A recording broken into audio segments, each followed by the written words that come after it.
with Aaron Dow. I throw balls far. You want good words? Data language. Talk real sports with a real man. Come after me! I'm a man! I'm 40! And now, here's the be-all, end-all, know-it-all of high school, college, and pro sports. Aaron Skinny Count with the Skinny on Sports. We're talking about practice, man. I'm the MVP. Good Paul Jones Drug Tuesday out there, Western Oklahoma. Welcome to the Skinny on Sports, right here on 98.1 FM, the Sports Animal. Glad to have you along for the next hour. High school hoops litters the show. We've got Granite head coach Cole Baumhoff coming up at 9:15. Ask him about taking the team to the state tournament for the first time since 1970. Sentinel head man Tyler Snowden at 9:30. We'll talk about the Bulldogs' return, this time to the Class A state tournament instead of Class B that they were in last year. But joining us first is the voice of high school sports in the state of Oklahoma. You'll hear him at 11 o'clock right here on these airwaves. It's Mr. Mark Rodgers. Mark, you with us? What's up, Skinny? Oh, nothing, man. How are you doing? You getting everything ready to roll for this week and next week? That's right. These are always two busy weeks. March is a month that really goes by. It's gone. I mean, you're in April, and next thing you know, it'll be the first of baseball season because there's so many great things going on this month. Jared and I were talking about that even last week with the area tournaments, thinking, man, weren't we just walking out of the press box at a football playoff game, and now here we are a week away, and now in the week of the small school state tournament. It feels to me, and I've always thought this, it's the best week on the sporting calendar in Oklahoma. It seems like every small town in Oklahoma converges on the big house, no matter if they've got a team in it or not. Try to describe the atmosphere for the folks out here that have never been able to go and experience what that's like.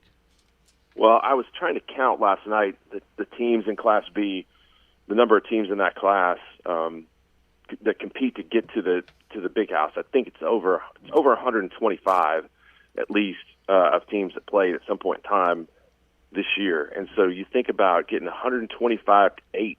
I mean, we have in Oklahoma right now, 16 to get to 2 for a football state championship. And of course, those are important. But when you're part of over 120 teams to try to win a state championship, that's incredibly difficult. And especially with basketball and small schools, it's really everybody's a source of pride to have a team that's that good, that wins that much. It gets the attention of everybody there. And so, and a lot of these teams are repeat returners to the state tournament all these years that have had so much success. They're used to going every year. Everybody knows how special that is. And so the teams like Granite that haven't been since 1970, when they have a team that's good enough to get involved in it, it creates a ton of interest. So that's what makes it so special is everybody wants a piece of success, and the teams that are good enough to make it usually have a bunch of that during the regular season. If there's one of the 4 tournaments that you're looking most forward to seeing how it kind of transpires, which one would that be? It's a good question. I think that, in the Class A girls division, ceiling has been so good that I think it's going to be difficult to knock them off. But the rest of the tournaments, I would also favor Calumet. I think they're undefeated. They were runners-up last year. They're very, very good. But I think the other 2 brackets are pretty wide open to me. That has a chance to have some really, really good games and a lot of competition.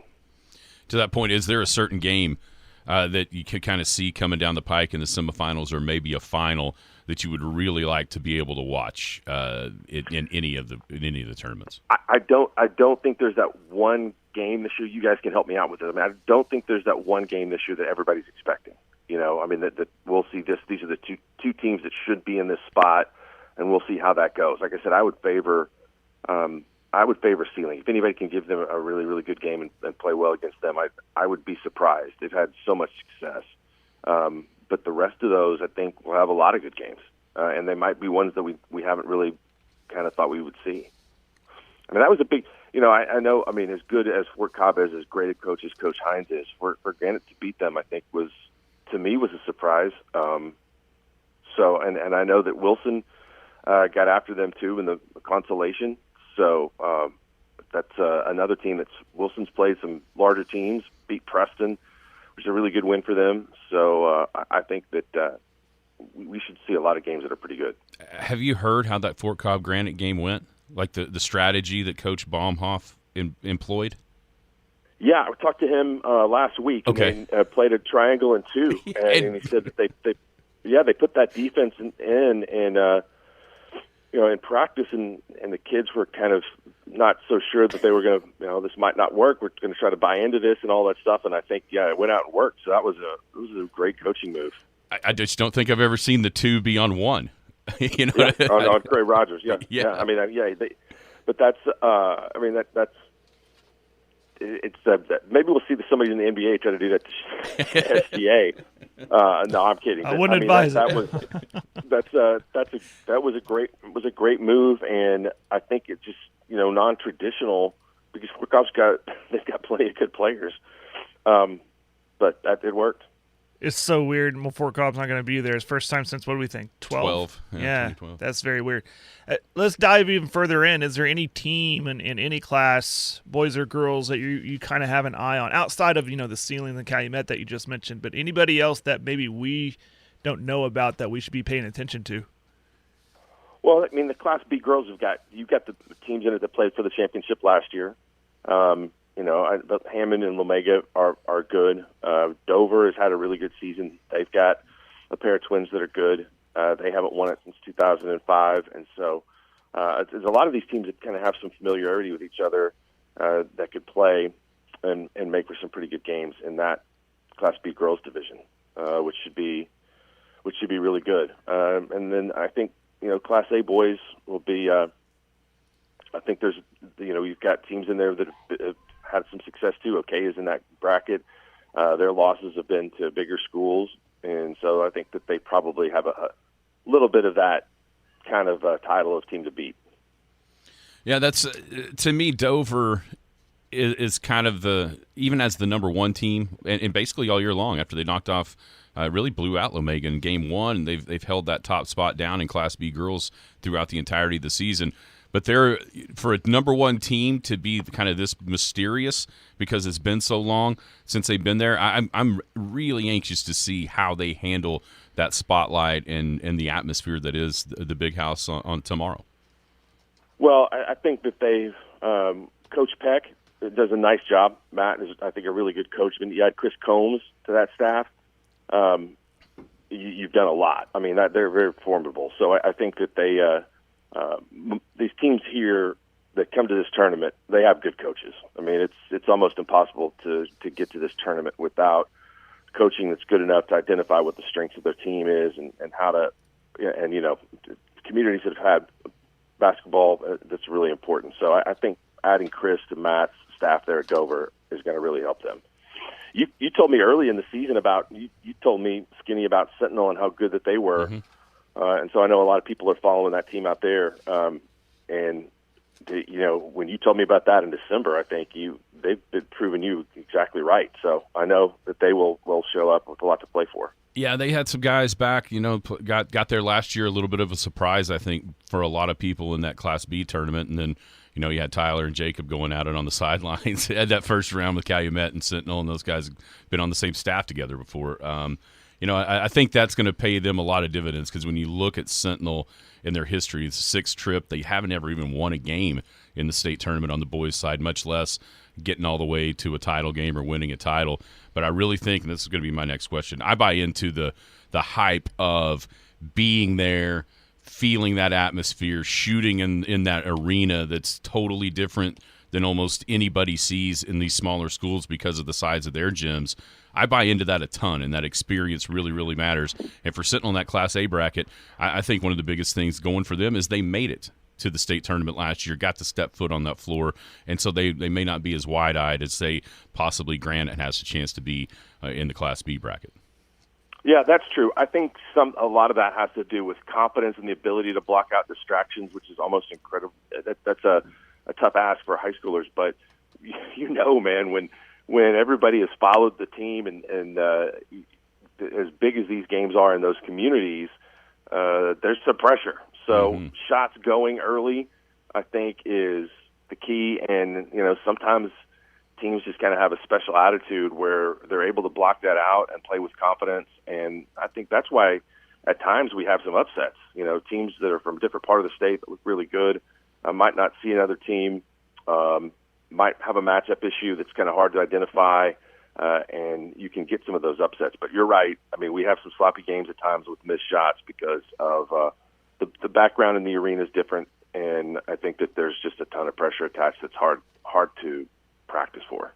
To add to that, are we picking today, by the way? Yeah, we're going to pick later. Awesome. Well, I might show my hand. To add to that, Sentinel played over in Weatherford at Swazoo, played against Calumet in that championship game at the West Central. I think that was big for him to be in that atmosphere against one of the best teams in the state. We got a lot of good representation out here in Western Oklahoma with teams like Hammond and Mountain View, Lakeeba, Sickles, Arnett. We mentioned Sentinel and others. I want to talk about we cover Hammond. What do you think their chances are of repeating the Hammond girls? They got Henley West back, but they got a new head coach. What do you think about them? Yeah, I think Coach. They've got a good new coach. I mean, it's tough to replace Coach Beer. She's been really successful at different places. But Henley West, she impacted the tournament last year and just made it almost impossible for for teams to do anything against her inside. I don't think they're as dominant as they were a year ago. Lost a couple of key pieces, but I think they've got a good chance. I mean, again, that's one of those brackets that's really wide open. You've got a lot of tradition in there. You've got some really good teams, and that's one I think that's the most wide open of the four. Yeah, and to her, she in the semifinals as a freshman led that team last year. If she can find a way to win this year and then even next year, man, she's playing for a different spot in the history of Oklahoma high school basketball than maybe, you've got the girls from Sealing, but it's three of them, right, with Nyberg and with Gore and with Whetstone that have been there throughout the entire run. Henley will be that one that's kind of the pillar of that run for Hammond. Man, I think she's playing to etch her name into one of the top of the totem pole in girls high school basketball by the time next year's over. Well, yeah, and especially as a sophomore to have the kind of impact that she did on the tournament last year. So I completely agree with that. All right, who do you got? Who do you got winning each of these brackets coming up this week? Man, I am still waiting on getting most of my information. You're putting me on the spot a little bit here of who to pick. I mean, I feel like you guys got a lot more intel on this than I do and knowledge. So, I mean, I'll pick Sealing in Class A. Yeah, that's risky pick. I mean, that's one. And that's no disrespect to anybody else out there. I mean, they're going to have to go out and prove it, but they've gone out there and proven it a lot. So I think that team is going to be tough to beat. I mean, they did lose to Riverside this year. So I mean, which has got a really really good team. So that wasn't that wasn't an indictment on that program. But I'm kind of curious to see who you guys pick. Okay, I'll do it. I've got it written down. Oh, there you go. I'm going to pick Sealing in Class A girls. I think the best game of the whole thing could be OK and Caddo in the Class B or the Class A boys semifinal. That was a fun final last year. Mm-hmm. The Diesel, right. Diesel Davis is just the coolest name ever. But I think those two get worn down. I actually think Sentinel's going to win it all in Class A. I really do. Okay. I think they're a fantastic team. I couldn't decide. Class B is the hardest one in the girls. I'll take Jacob and Calumet in the boys, although Jared really likes Duke and the athleticism of the Tigers when he saw them earlier this year. I've seen them both. Yeah. So I've seen them both firsthand. And then I'll take Henley West. I'll take Hammond in Class B girls. So Hammond, Calumet, Sentinel, and Sealy. Key for me, I'll just start with Class B girls. Key for me is the potential rematch for Hammond and La Mega. La Mega got the best of them at Hammond in their tournament. When you see these rematches, the other team kind of wins. I think didn't happen last year. Yeah, that's Remember true. Hammond beat them in the regular season. Yeah, I like Hammond because I know, Mark, you don't know much about them outside of Henley West, but we've mentioned this. Their guard play has gotten better as the season's gone on, and they're really peaking right now. So I'll take Hammond too. In the boys, I know you said I like Duke. I do like them. I think it'll be Calumet and Duke in the final, but Calumet's playing for history in an undefeated season. I'm not going to go against Mayfield on that one. Are you going to pick every team I picked? You just did it first, man. If I did it first, you would have picked mine. Actually, you know what? I wrote down Caddo in Class A boys, but I changed my mind. Well, I mentioned I showed my hand. I like Sentinel. Another team I've seen more than once this season. They're really good, and they feel like they're on a mission too. After being there last year, now they won't go in as wide-eyed like you just said. And who doesn't pick ceiling? It has to be ceiling too in Class A girls. I trust you guys on those picks. I think that, again, I mean, Hammond and Lomega, that's Friday, 9 o'clock. Mm-hmm. That I'll have that game. That should be outstanding. And Dover on the other side. That's so early. That Lomega team's got a lot of young players on it, man. I mean, if they're able to win it this year, they have a really good class of freshmen last year that I think will continue to be tough. But I do think Calumet. I feel Calumet on the boys' side is the team to beat. Yeah, and they're poised with a bunch of freshmen and sophomores. They got a couple of seniors that are contributors. Jacob told us yesterday, but he said we're loaded with sophomores and freshmen. His son got hurt at Christmas, so he's not going to be out there, which takes away one of their better players. But they're ready for a big long run even after last year losing in the finals. He's got those guys ready to go for a while as well. So, hey man, appreciate your time. I'm sure we'll see you up there this week as you have your duties down on the floor. Let's do it again next week. We'll be able to talk some more about some of the other classes. All right, let's do it. Might be talking about the Merritt Oilers and Northern Reds. No kidding. That's couple teams we cover. Take a look at 2A Area 3 on the boys' side. I've never seen more unranked teams in position to go to the state tournament in my life. I think in the 6-team area, I think there's 3 that weren't even ranked. Yeah. It's crazy. Yeah. Craziness. I'll do it. All right. Hey, thanks, you guys. You guys do a great job. Always love talking to y'all. Appreciate it, Mark. Thanks, Have Mark. a great day. Take care. That's Mark Rodgers of the Sports Animal joining us now. We'll take a break. He might make a good head coach. He could make a good head coach. We'll have one next. Cole Baumhoff of the Granite Panthers coming up. I can't wait to get the story. I know it's kind of out there as far as how he came up with the strategy, defense. Do you think he'd be willing to tell us?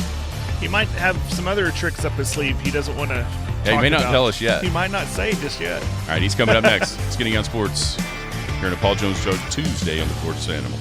Paul Jones Drug is Elk City's most experienced compounding pharmacy, meaning they can custom make your prescription medications to your doctor's specifications, safely and effectively providing you with exactly what you need. And for your convenience, Paul Jones Drug has a drive-through pickup window as well as curbside service for testing and vaccinations and offers free local delivery. Just a couple reasons you should choose Paul Jones Drug, 809 North Main Street in Elk City. I'm Rodney Skinner with Paul Jones Drug, and I promise we provide care you can trust.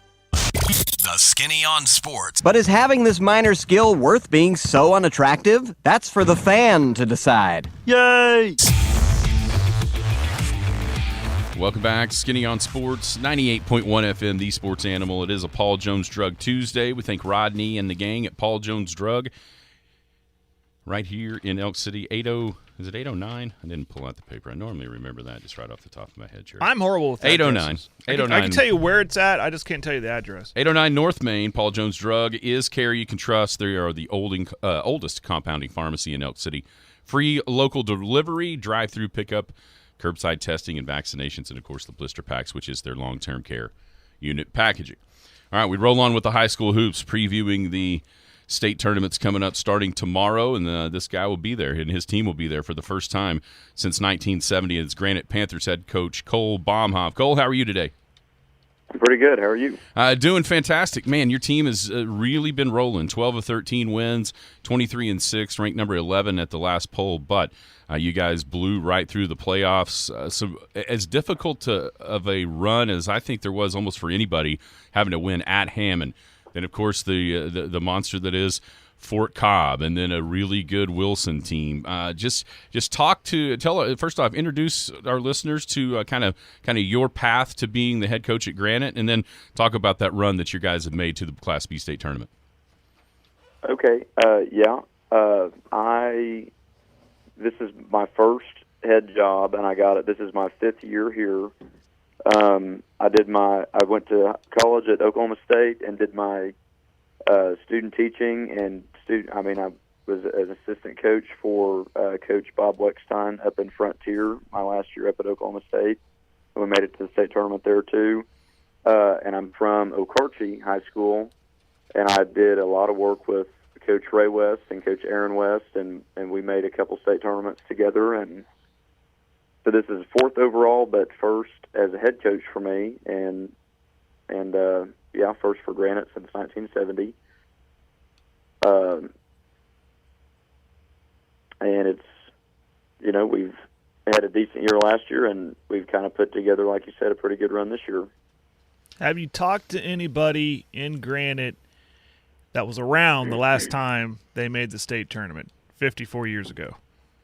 Yes. So on Sunday, the community put on a little dinner and kind of celebration deal for us, and there were 2 guys that were, the way I take it, 2 of the better players on that 1970 team came and kind of spoke just a little bit about, live it up and have fun and all that.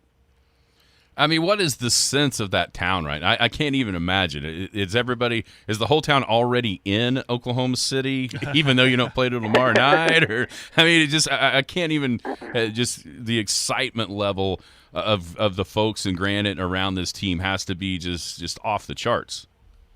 Yeah. The whole community's pretty pumped. I mean, you can tell there was a lot of nostalgia for some of the guys that were around back then, but the problem that we ran into, I think, a little bit is it's been so long ago that there's not a whole lot that have even ever been around to know how to act when you make a state tournament, Most of our fans weren't even born yet. I mean, Which has to be crazy considering what you just talked about, who you kind of grew up under as a coach at Frontier, and then obviously there at Okarche and Coach West and the legacy that he left. Right.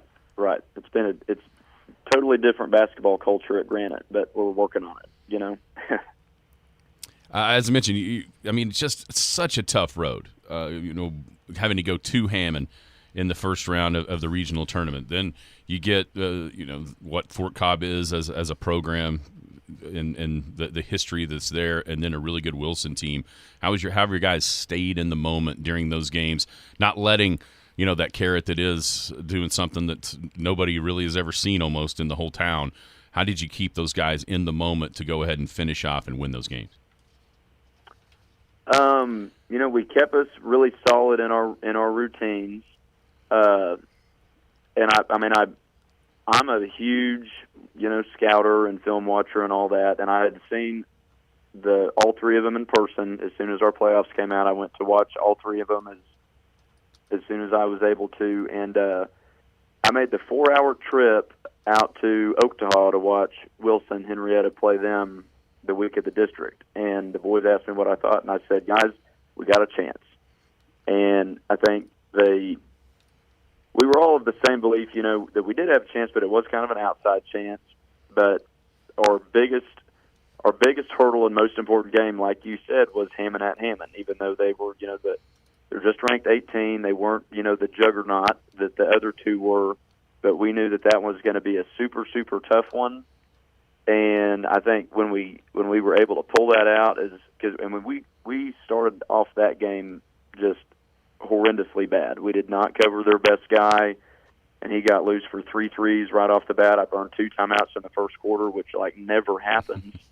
And but once we got that, I think that's when they really believed that if we could lock in, we really had a chance.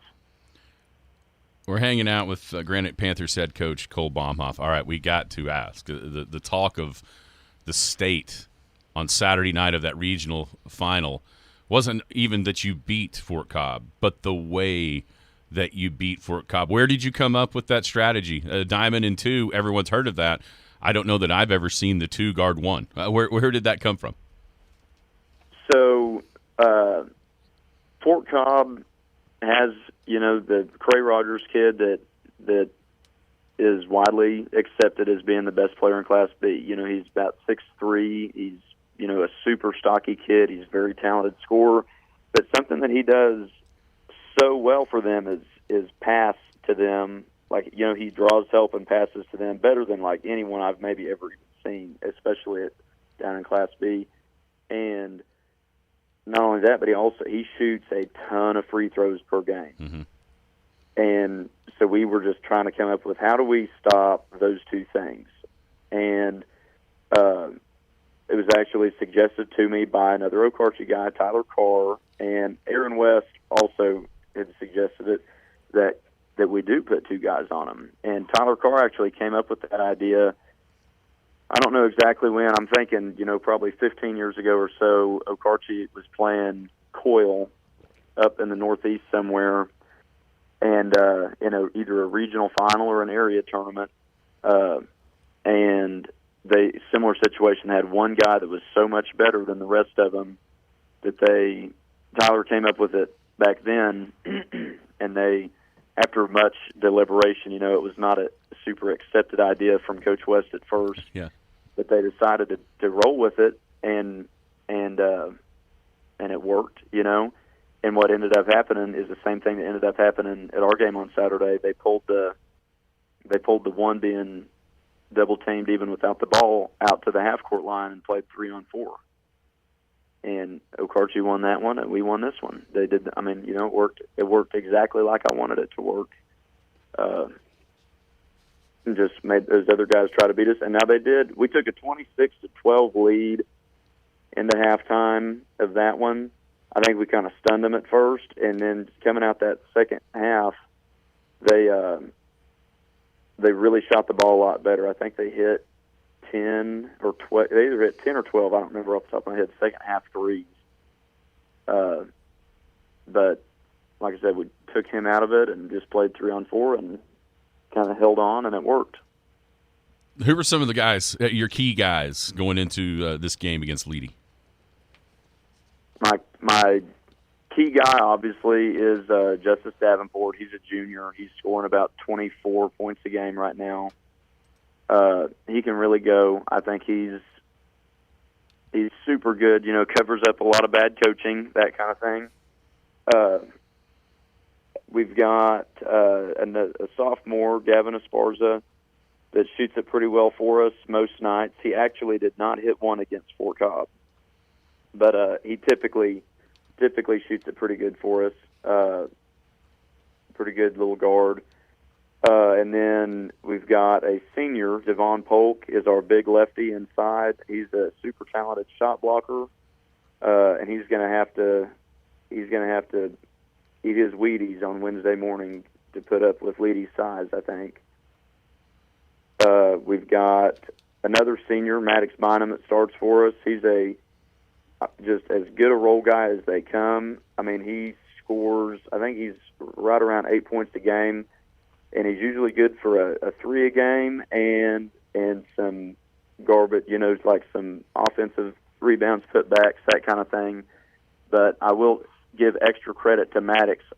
So on Friday against that Wilson team, we had another nightmare start. I know I said I never burned 2 timeouts in the first quarter, but I've done it twice in the last 3 games. They got. I think we were down.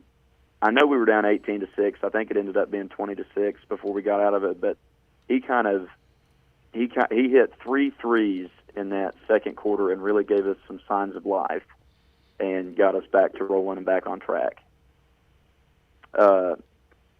And then my 5th starter is another sophomore, Weston Brewer. He is like the Energizer Bunny, man. He's not a big kid, but he plays as hard as anyone on the floor ever thought about playing. He rebounds with the bigs. He's been shooting it really well for us too. He's just a awesome little guard that we've got. Well, we talked about this is first time Granite's been there in decades, to be quite honest, 54 years. Now you're going up against a team that's perennial attendees of the state tournament in Leedy. So talk about the Leedy Bison. I was kind of shocked you guys haven't crossed paths before this season anyways, with the proximity of each other. But talk about the Leedy Bison, how to prepare for them, and how maybe to have some success against them. Right. So, I mean, they're huge. They're really big, a lot bigger than we are.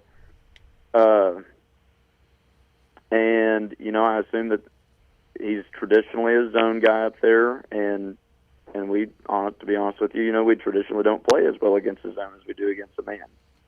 So it's going to be a tough, and it's going to be a change of pace too, because Fort Cobb, until they went to their trap late, they ran man the whole game, and Wilson ran man the whole game. I mean, Wilson switched to a box at the end of the game, but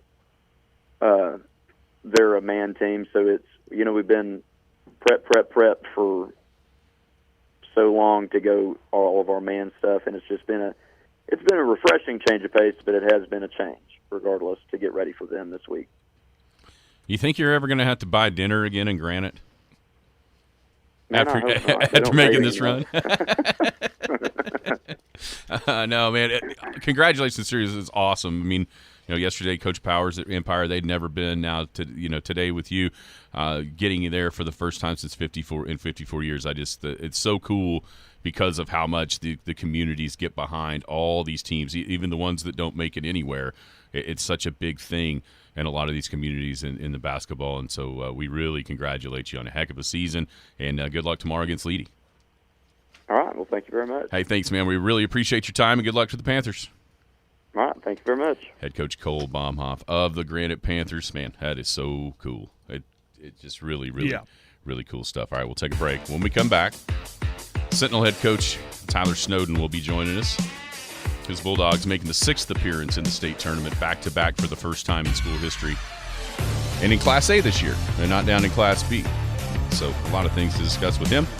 Rolling back on the Paul Jones Drug Tuesday. It's Skinny on Sports right here on the Sports Animal. Paul Jones Drug offers a free service that makes taking your daily medications safe and easy. It's called convenience packaging, meaning they can combine all your daily medications and put them in sealed, separate daily packages. This process replaces you from having to fill your daily medication dispenser. And as always, Paul Jones Drug prepares individual blister packaging for long-term care patients. With their drive-through window, curbside service, and free local delivery, it's just more reasons you should choose Paul Jones Drug, 809 North Main Street, Elk City. I'm Rodney Skinner with Paul Jones Drug, and I promise we provide care you can trust. Hey! Is this heaven? No. It's the Skinny on Sports. Welcome back, Skinny on Sports, 98.1 FM, the Sports Animal. It's a Paul Jones Drug Tuesday, a high school hoops Paul Jones Drug Tuesday as we prepare for the small school state tournament. Coming up tomorrow and Thursday for Class B and Class A, and then, of course, the semifinals Friday, state championship Saturday. Joining us now is the head coach of the Sentinel Bulldogs. First time they've gone back-to-back state tournament appearances in school history. It's Mr. Tyler Snowden. Tyler, how are you this morning? I'm great. How are you doing? We're doing fantastic. I'm curious how much different this run to the state tournament was compared to last year. Last year in Class B, this year in Class A. Last year maybe surprising a few folks. This year nobody's surprised that you're there. What were the differences in the two runs? Well, we had to fight and scratch a little harder last year. We had to go through the losers bracket. So we got beat in the regional championship and then had to go through the loser side of area and win that stressful Saturday night game. This year we won the regional championship and skipped straight to the area championship on Friday night, and we were able to win that game. So that's a lot less stressful. On that Saturday of regionals, there had to have been just a little bit of stress. Down to Southwest Covenant by 6, and then all of a sudden your guys just absolutely turn it on, end on a 9-0 run to come back and win. What was the secret, or what was the key to your guys being able to turn that one around late and then allow yourselves to have a little bit less stress going into the area tournament? Well, we kind of hang our hat on defense. We've been pretty solid on defense all year long. We kind of let some of their better guys get loose a little bit in the third quarter and into the fourth, and they kind of got going a little bit, and we were out of sync offensively. But when we needed it most there at the end, we made several defensive plays and did a lot of little things, tipped some passes, made some steals. The boys executed a great inbound play, and we got a layup, got fouled. Brady Wooten, finished on a layup and got fouled and made the free throws. And immediately we tipped a pass and got another steal, and Brady got fouled again and made 2 more free throws, and then we ended the game with a stop. When we scrimmage in October every year, I always make the boys let the other team have it on offense. They can't take the ball first on offense. We always start on defense because I always tell them that's how we're going to win the game, and that's what we were able to do. We got made some plays there offensively, but we still had to get a stop defensively, and there was a lot of scrambling around, and the last play was kind of crazy, but we got the stop and secured the win. So got to give the credit to the boys. They really were able to just calm themselves down and stay in the moment and execute when we needed to. Coach, your offense, though, this year has really clicked. You're scoring a lot of points. Just looking at your schedule, over 100 points twice, close to a third time, fourth time. What's working on your offense this year that's obviously working so well? Well, we're pretty hard to guard. Play a lot of guys, got a lot of unique skill sets, and they can't just load up and try to stop one kid. I think we've had 4 different people lead us in scoring at different times throughout the year. So, we generate points with our defense, pressing and running. We like to play fast, but we have a lot of guys that can do a lot of different things. They can't. There's not anybody that they can just sag off of and not guard. Everybody has to be guarded. So. I'm sure that's a nightmare for other coaches to have to prepare for. I know I wouldn't want to have to prepare for it. Who are some of those guys? Who are your key cogs offensively, defensively throughout the year for the Bulldogs? So Brady Wooten is our leading scorer, a guard. He shoots it, drives it, scores a lot of tough baskets. Maverick Sanders, long, lanky. He does a lot of the same thing, shoots, drives. Good rebounder inside, Raul Lopez, good three-point shooter, driver. Danny Corbin that moved in this year from Cordell. He's really brought a lot to the table. He's strong and athletic and plays inside and outside. And Ace Snowden, driving and kicking and setting up the offense and just being a really good on-ball defender. The guys that come off the bench, Matthew Holland, Gavin Casey, Hunter Brashears, he's hurt right now, but there's just been a lot of guys that have been able to step in and contribute and just do a lot of things, and we don't really drop off a whole lot when we sub. Hanging out with Sentinel head coach Tyler Snowden here, talking about the Bulldogs' trip to the Class A state tournament. Was there any concern in the, once you knew, coming to the Class B state tournament last year, was there any concern about making that jump and maybe being a little bit less familiar with some of the teams you knew you're going to have to play in the Class A playoffs going to the state tournament this year? Well, I was pretty confident that we could play with anybody in A and have a great chance to make it back to the state tournament. My biggest concern was that a lot of teams would have forgotten about us being in Class B. You kind of always have your traditional powers in any class, and us moving back and forth, we had kind of fought that battle in B, moving from A down to B.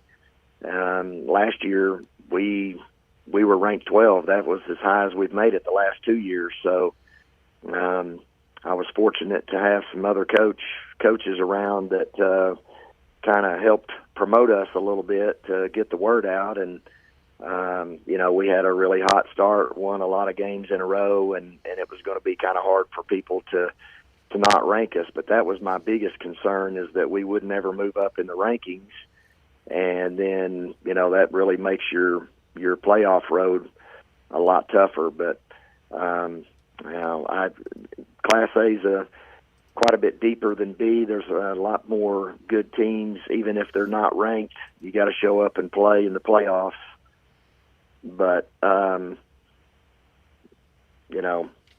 we did a great job of just fighting our way through it, and the kids have worked hard and they've been ready to go all year long. So I think they've believed in themselves and known that we could get there. We just had to do it. Coach, you got the team there last year. Was there a lot of talk in the off season as that's motivation? We got to get back, and we got to do better. Was there a lot of talk with that with your underclassmen going into this season? Oh yeah, absolutely. That's always the goal. And kind of when I was a younger coach, I didn't talk about those things very much. I always, was worried about jinxing myself or making the guys think about things they didn't need to think about. But as I've gotten older as a coach, I think it's important for the kids to believe in themselves and understand that's the ultimate goal. That's where we're headed. And just seeing themselves doing it all year long, they put in a lot of time, a lot of hard work in the summer, and we've worked out in the mornings at 7 a.m. a lot. In fact, we worked out this morning at 7 a.m. So they've really showed up and put in the time, and they've been really motivated to get back and prove themselves to be a team to be reckoned with, not a one-hit wonder. It sounds to me like, Coach, that it's not really a pressure that you guys have putting on yourselves. It's more of a motivation to be the first team. Heck, Sentinel hasn't won a game at the state tournament yet. To not only do that, but then also be there on Saturday playing for that title. It sounds like it's not a pressure thing with you guys. It's just a motivation and almost a chip on your shoulder to prove to everybody, hey, last year wasn't a fluke, and this team is really, really good and ready to go with the chance to win the state tournament. Yeah, that's pretty accurate. These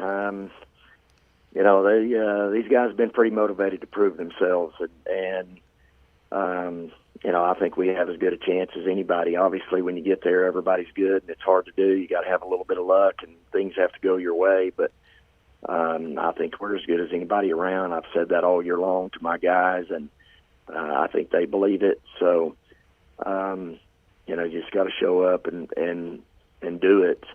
We've had plenty of people all year long that have posted things, that have said things about why we were ranked high or why we thought we could do it and whatnot. So there's definitely been some outside motivation that's helped us, and we enjoy proving the haters wrong. Yeah, I love it. We made our picks earlier, and both Jared and I picked you guys to win the state tournament. Record, we both and I picked feel way better about it now. I love it. I absolutely love it. Hey, what are the challenges? You mentioned Ace, and you didn't want to mention him until the last. I get it. But what is it like? Is it more challenging coaching your son and the way on the floor there? But it's also got to be a little bit of a blessing, I'm sure, all at the same time. Yeah, it's both. I mean, I'm pretty blessed to I've coached all three of my sons. My oldest boy is my assistant coach this year, so that's pretty awesome. My middle son comes on game nights and helps us. And, of course, my youngest son, Ace, I get to coach him, and then my wife keeps the book. So I'm fortunate enough to have my whole family on the bench with me every night. So it's pretty special to get to share that. It is unique sometimes. Sometimes I think Ace probably forgets that I'm the coach, and he's looking at me as dad. So there's some dynamics there that, sometimes make it tough. I've done a little better job probably dealing with him and coaching him in that manner than I did with my older two. It took me, I guess, a couple of trial runs to learn to do that a little better. Yeah, I'm the oldest of three, and it reminds me when my littlest sister was in high school. I was just thinking, have you guys just quit to my mom and dad? Just let her do whatever she wants? Is it like that, or you just go, you know what, they're going to do it anyway? What's the point? Yes, that's what the older two on the bench say. We would have never gotten to do that. Yeah. Red Oak, the opponent. What about them? What's the challenges that Red Oak's going to present?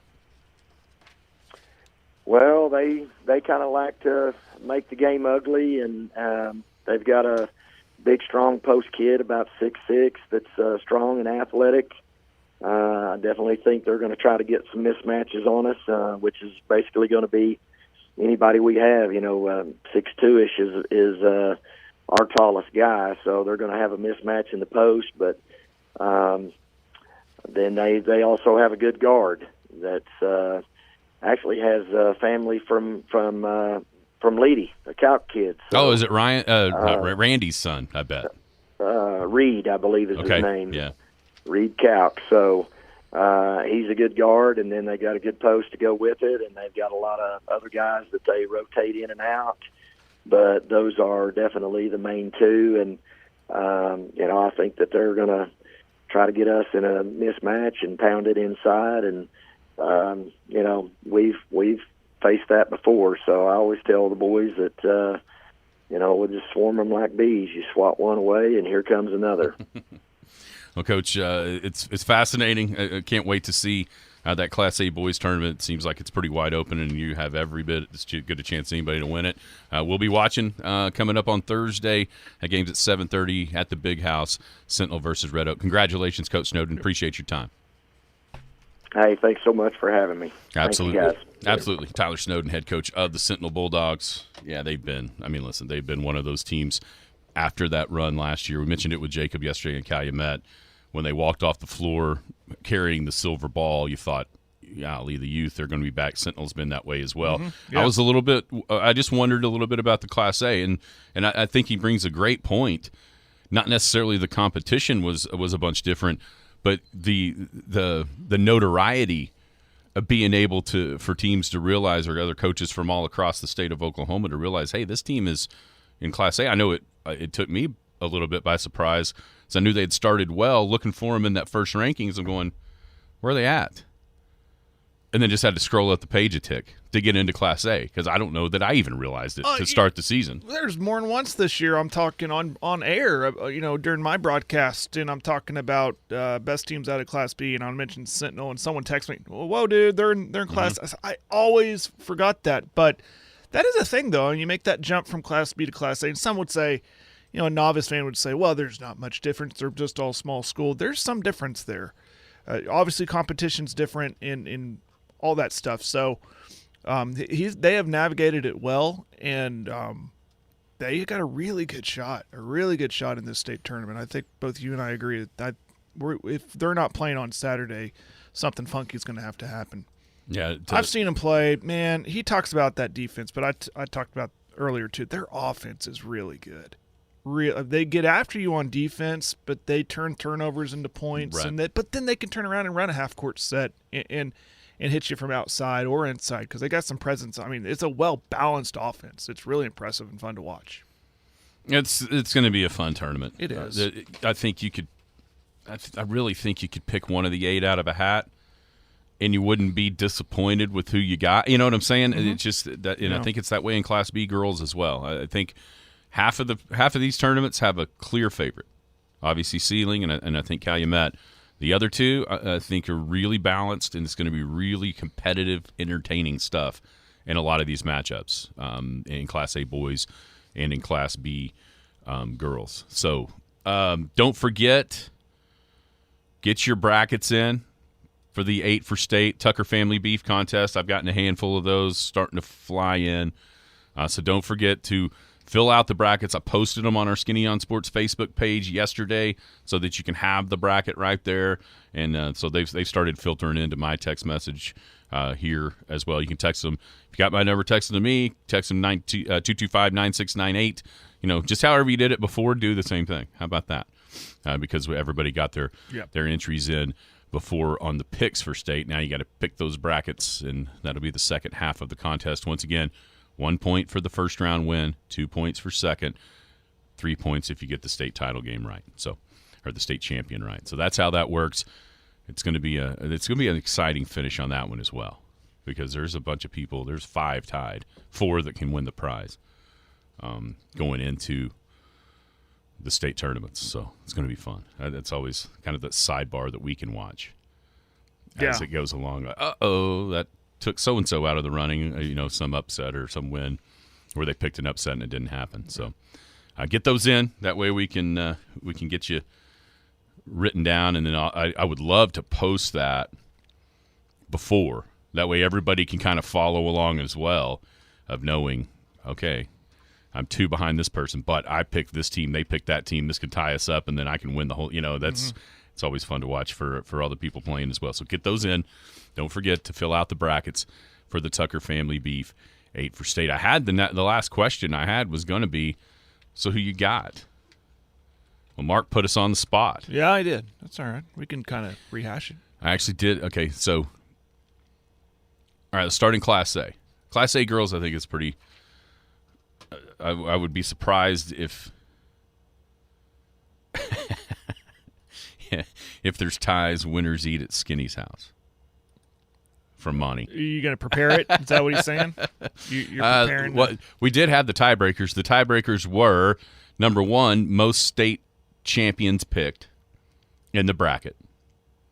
Number two was most games correct in the brackets. And then it fell back to number three, your first picks, who had the most there. So surely we won't. If it comes down to more, we'll just have to pick a number between 1 and 100. And if you know me, you'll know what that number is, so you have a big-time advantage in that game. I don't know if I want to. No, it's not that, Jared. Okay. Good grief. Get your mind out of the gutter. Get your mind out of the gutter. What are you talking about? Okay, Class A girls. Ceiling is, I mean, it's, I don't know who else you'd pick. There would have to be some crazy things to happen, but they return so much in their ceiling. I've seen Allen. Empire is a nice story. It's fun to see them there. I think the real question is who's gonna play them on Saturday. I would love to see. I think it's surreal, honestly, but I don't know if anybody who plays them is going to really give them much of a fight outside of maybe a quarter of action. So that's what I got. Ceiling. Yeah, it's ceiling as well. Just for the show's sake, by the way, I didn't realize that our interview yesterday was going to cause a family feud, but it has. Man. Shout out to Dakota for the question about who's better basketball player now, JC or her husband PJ, and now they may. I said something about let's sell some seats to this game, and somebody came up with the idea of, hey, this could be like the state title, the state championship ring fundraiser if we win. Make them play each other. I like that. What a great idea! That's a great idea. We can stream it. We can go out there and stream it. Drive down to Empire. Do some play-by-play on it. Stream the game. Yeah. Oh, but that was great. We should mic them up too, you know. Well, it's only on the internet, so that'll be all right. I mean, I can't imagine the trash talk as they're playing, considering what it is right now. That's a foul. You're sleeping on the couch. Call your own fouls. Did you see one of his answers? It's got to be call your own fouls because you're cuter and the ref would like you better than me. Oh, it was fantastic. So that's good stuff. It'd be cool to see that game just to see what would happen. Now let's go down into Class A boys. Class A boys, we both like Sentinel. This one is harder to pick because there's a little bit more parity here. OK is the number one team, and their losses have come to really good teams. They can't, a couple of them at the Tournament of Champions up in Tulsa. I guess like 3 of them. All 3 of them, yeah. They didn't come away with one win. And Edmond North, Weatherford, both number 1 teams in 6A and 4A, and then Metro Christian, who at the time was number 5 in 3A. They are now number 9. So yeah, that's. Watching those games, that's the only time I saw OK play, and I don't know if it was a product of going up against just physically bigger teams. And Weatherford's a big team, and those other teams are big teams, and so OK just looked kind of small, and that's not a knock on him. I just that kind of puts a red flag up for me. And I mentioned Sentinel and what they can do offensively, and they have some guys that can bang you down low. So I will go with Sentinel. I'm not wavering. I think they are kind of like on that mission, and they've played really good basketball, and that one team they've lost to is overwhelmingly favorite in Class B. So that would be Calumet. So I'll go Sentinel. They're bringing home a title. I picked Sentinel. I wrote down Caddo first. Then I wrote down OK, and I scribbled them both out and put down Sentinel. That OK Caddo game, I want to see it again. I want it to happen. Rematch of the finals. It was a fun game last year in the finals. They got a bunch of guys back. But I think, gosh, and not that Okarche or Rattan wouldn't be a battle either. I think Okarche is a team that all they've done is really win, right? I mean, ranked number 4, 24-4. I think they're almost a little bit of a forgotten team, maybe in a weird way, because of OK and Caddo, and then out here, of course, with us with Sentinel. I think Okarche is a formidable opponent in the semifinals if that's how it goes for the Bulldogs. But yeah, they're just something. And listening to Coach Snowden, and you can see it just talking to us about the outside noise and the motivation that's to prove people wrong. That made me feel way better because it's like there's no just happy to be there for them. It's all about going up there in a mission to take care of business. He said that, and I immediately thought, oh, crap, what did I say on air? Well, in that last game, probably not much to motivate. Not a lot. There was a lot said there in that one. Yeah. Just a lot of – I was in awe of them pretty much. No, they're good. They're good. No, I take Sentinel. All right, Class B girls.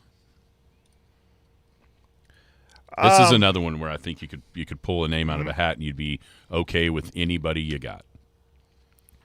I'll go with the defending champs in Hammond, and I'll just repeat what I just said earlier with Mark. Their question mark coming into the season was replacing their guards that complemented Henley West so well. Maylee Cheney, one of them. Help me out with the other. There's another one. Binkley was one. I think they've done that, and I think they've actually got a little bit more depth on their bench too this year. That's what stood out to me when I saw them play against Canute. But man, that road's gonna be tough for them. Mountain View's not gonna be any kind of picnic or breakfast tomorrow morning for them. Lamega, if a potential rematch with them, will not be easy. Then get past those two. I mean, the title game almost looks a lot easier than those first two games. I like Hammond. If I'm picking a dark horse, look at Arnett. But I'll go with the defending champs. I'll go with Hammond. It's just this one fascinates me because, I mean, for me, I have zero faith in Dover, and they're number one and have been all year long. Right? It seems it's almost like I don't know. It's almost like I'm preparing myself to be Charlie Brown and get the ball snatched away, and just end up on my back by almost not discounting the number one team, but really not even consider. I didn't really even consider picking them. I mean, I even told you I almost didn't pick them to make it with Pittsburgh and Kiowa in that area, and of course they knocked off Kiowa. Was it Kiowa they beat? I think they beat Kiowa in the area finals, and then Kiowa turned around and beat Pittsburgh. It could have been the other way around, but I know it was the fourth time Kiowa and Pittsburgh had played there in the consolation final. So it's a weird feeling to not even think about them. Arnett, I do like them. If they can, it seems like they're kind of that team that doesn't stop. They down 12 going into the fourth quarter against Leedy. I think they were down going into the fourth quarter of that area consolation final and got it done. They played Lakiba Sickles, who all they did in the playoffs was beat Mountain View, the only team that has. And then that's this tournament. It's so intriguing because of the teams that are there, because of the rankings. They got it about right. The teams that did make it outside of the top 8 were right there on the cusp, right? I mean, it was just like this one's loaded, and it's going to be fun. With Kiowa 11, and then Turner was down at 15 of the teams that weren't in the top 8. But man, you're right there. I like West. I like Hammond. I'm a little concerned about the guard play. I don't think there's any doubt about that. They've got to be able to rise, but it does feel like since that Merritt game, the second Merritt game in a week or whatever, since then it feels like they've flipped a switch and they've got kind of everything starting to roll, and they have just killed people for the entirety of this run into the state tournament. So I will take the defending champs as well, even though that Lomega game, it scares me. It always scares me to death not to pick Lomega. But it'll be it's an interesting text on our text line. You talked about how get to the finals after you go through those teams at the bottom. Could that be an advantage maybe for Arnett or for Dover or for Lakiba or for Turner? Any one of them. Worn out. Yeah, somebody that's had to battle through those games and the emotion that's spent. I do think Jacob brought it up yesterday. That day off, how does that Yeah. How does that work? And does it play into anybody's advantage? But I'll stay with Hammond. And then Class B boys, I just think it's hard not to pick Calumet. It is. Same thing like with the Class A girls. Who's going to play against them? I liked Frontier, watching them against Leedy. I watched the entirety of that game the other night up in Enid. I like the way they play. I think that would be an extremely fun game to see. It sounds like Wilson, Henrietta would be that way too. They want to play fast. I know Jacob doesn't mind playing fast. Duke, I'm sure they're athletic. They want to get up and go. So I think, and I know nothing about Braggs, but I think that would be fun. I take that second round matchup for them though. No matter who it is, it's going to be super interesting because Coach Baumhoff obviously isn't scared to try anything. You know what I mean? Mm-hmm. As far as game plans and defense and trying to figure out a way to slow them down. And then the size that Leedy possesses is different than everybody else. With Puff, heck, he's the point guard at 6'5", but it's not only them, it's the guys down low too. They've got a different size about them than almost anybody else in this tournament will have. So that could be interesting as far as Calumet goes for a second round matchup. Either one. Yeah. So okay, we both agree Calumet. Well, who are you picking, Leedy or Granite? Putting you on the spot. Oh. It's a tough. That could be the best game of the day. I didn't get to. I mean, I wonder if now they don't play the first game, right? So they don't get the opportunity of him walk out and the scene in Hoosiers, where he's like, okay, right. It's 15 foot here, 10-foot goal, Yeah. So that the fascinating part of that is. When he said they struggle against the zone, I was kind of surprised just a little bit because of the way that they could shoot it. And he mentioned the big guy down low, the lefty. That's a big reason why he can do a lot of this stuff. Because even playing 3-on-4, if anybody wants to get in the paint, I mean, Hammond did it a lot. So he mentioned Trip Higgins. He made 3 threes right off the bat, and they lost him. They go to a box and one. And Hammond tries to get it into the paint like they should, and I bet that kid had 10 blocks. He was just a complete eraser, you know what I mean, down low. And so that was an advantage that they have. Size-wise, they've got the one that can compete with what Leedy's got, for sure.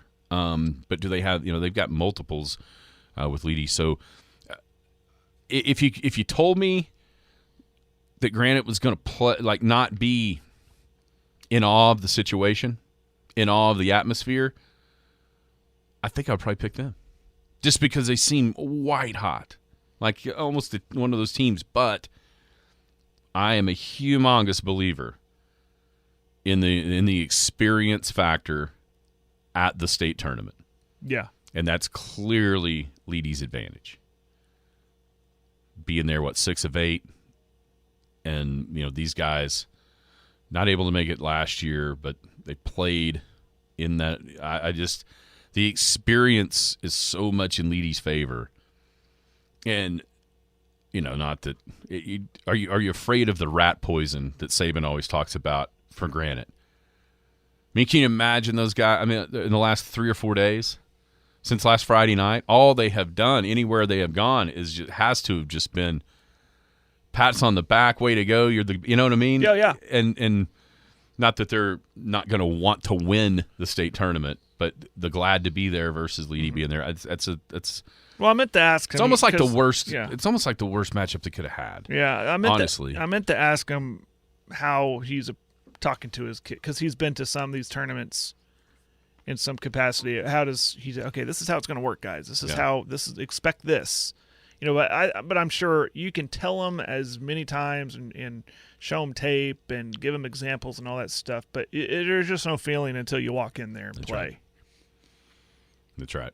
It's you got to know how you feel. That's why I talked about all these young teams around, how important it was to get to a certain level this year so that you know how you felt in that moment, to work on it and to be able to improve next year. Yeah. For a lot of these teams, Elk City coming up Thursday included. I think it's huge to get to where they got to be able to play in the area tournament this year. When you're thinking about not that it can't happen now, but when you really start to think about, okay, let's play in a regional championship. Let's see if we can't get to a game to go to the state tournament or two, whatever that might be. I think it's huge to know how you felt body-wise, with the pressure that's on in this moment. So it's obviously something Leedy knows and Granite doesn't yet, but, man, Granite's been playing great. I mean, great. That Hammond game, we had circled it when it came out. That was such a fun game to watch. It was so fun. So fun. Yeah. And then, like he said, his guy Justice took over in the middle stages of the fourth quarter, and man, that guy hit a three, got himself in the lane for a couple of buckets, and just ended the game. And they did a great job defensively. So that's Leedy Granite's probably one of the more fun ones tomorrow, as far as the entirety of the day. Speaking of tomorrow, 9 o'clock. So 9 a.m., coffee at the Big House. It'll be number 3, Mountain View Gotebo, number 4, Hammond. We can't video it because of the OSSAA NFHS agreement.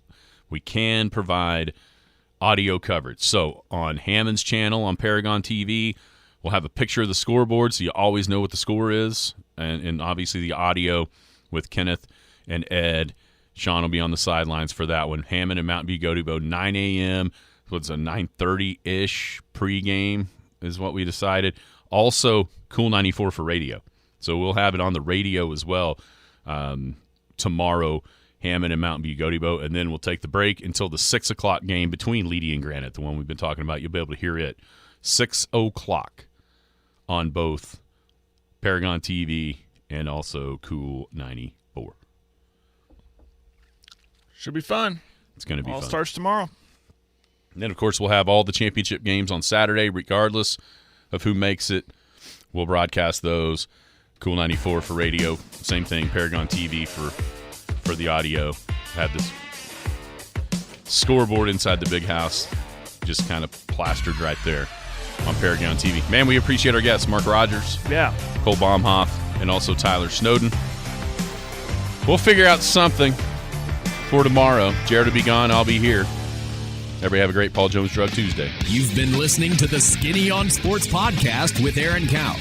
Be sure to hit that subscribe button to get alerts of when the latest podcast is available. Thanks for listening. That ball is blistered to right. Way back. Goodbye.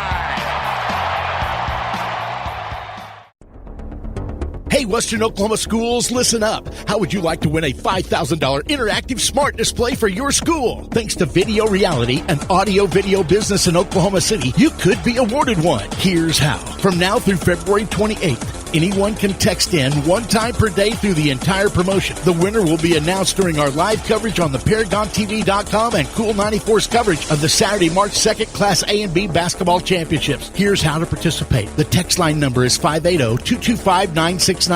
And in the text, simply type in the one-word name of the school you choose to support. We are so proud to partner with Video Reality that through their gracious gift of this promotion, some lucky school will be awarded a $5,000 interactive smart display. Remember, send a text to 580-225-9697. Type in your school's name. It can only be one word, and send it. Limit is 1 vote per day per phone number. Good luck.